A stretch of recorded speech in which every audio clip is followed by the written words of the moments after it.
Remove the E-ring on the side of the cartridge.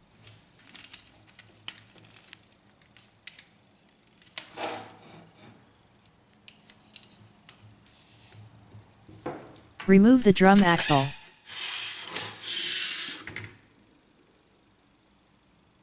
Slide the corona wire cleaner to the middle of the cartridge.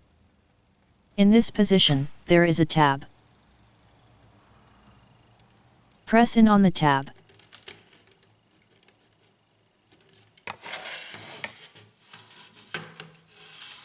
Lift off the corona wire assembly.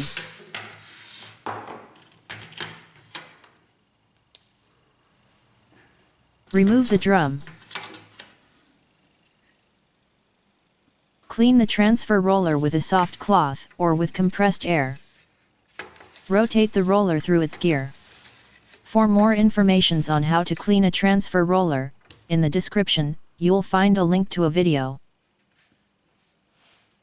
Clean the corona wire with isopropyl alcohol.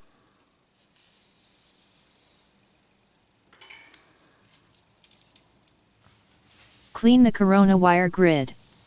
Make sure not to leave any remnants of the cleaning swab behind. The edges of the grid are very sharp. Install the drum.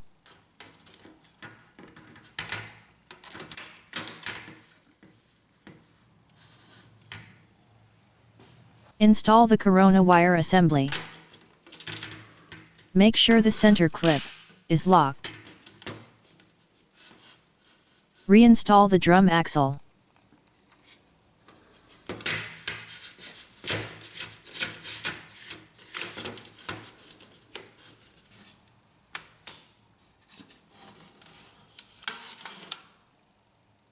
Move the corona wire cleaner in the home position.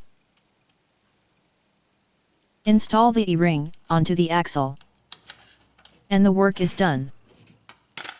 If you need to reset the drum counter, in the description, you'll find a link to a video with the instructions.